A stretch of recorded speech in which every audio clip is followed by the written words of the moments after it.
The Torah recaps for us in Parshas Vayakhel all of the avoda, all of the work that was done, all of the materials that were collected for the purpose of building the Mishkan.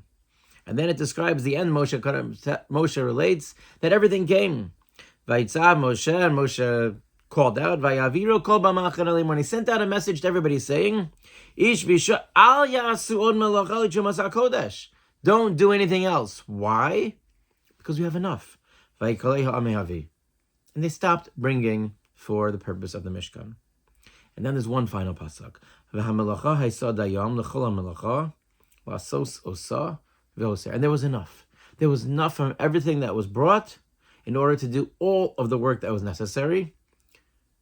V'hoser. And then the Torah adds one word. And there was more. So was there enough? Dai means there was enough. There was sufficient. There was the right amount. V'hoser means there was extra. So was there the right amount? Or was there extra? There seems to be an internal contradiction in the pasuk. So the Sforno comments that there was enough so that there would be extra, so that they did not have to be concerned that they didn't have a sufficient amount. The Orach Chaim HaKadosh is a beautiful, beautiful pshat. He says, Chash HaKadosh Baruch Hu l'chvod hanodvim. Hashem wanted to protect the honor of those that donated. Even though more than what was necessary came in, they were able to use more and able to accept more, so that nobody should feel rejected. I want to give, I want to contribute to the Mishkan, so I need to be able to give something. I don't want to feel rejected.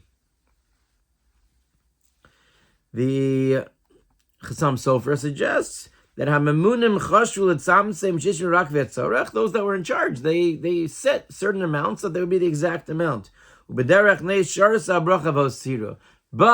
through a miraculous process, there was sufficient. And then they used it for a holy purpose. Beautiful, beautiful explanations. There was one explanation that really resonated with me.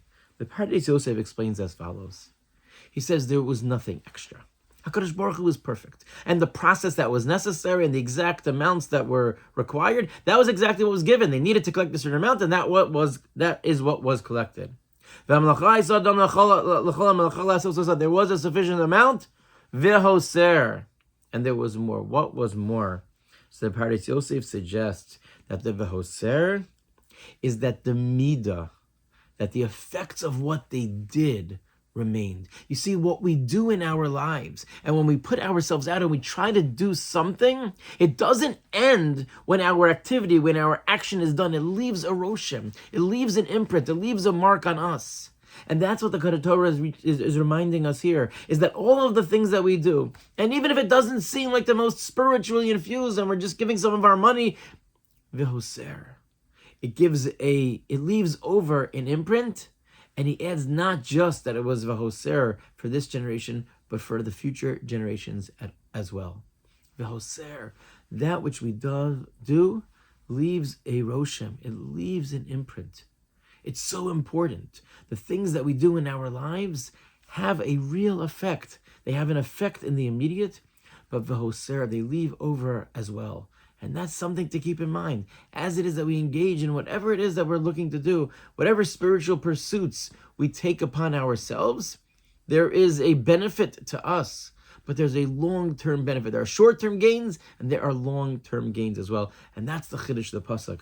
There's no contradiction at all. Both were true. They had enough, exactly enough, to do what they did right now of Hoser, but the benefits were rewards, were reaped, were taken in for generations to come as well. Because that is the power of the mitzvos that we do. It leaves that imprint, it leaves that roshem for us even after we conclude the Ma'aseh HaMitzvah.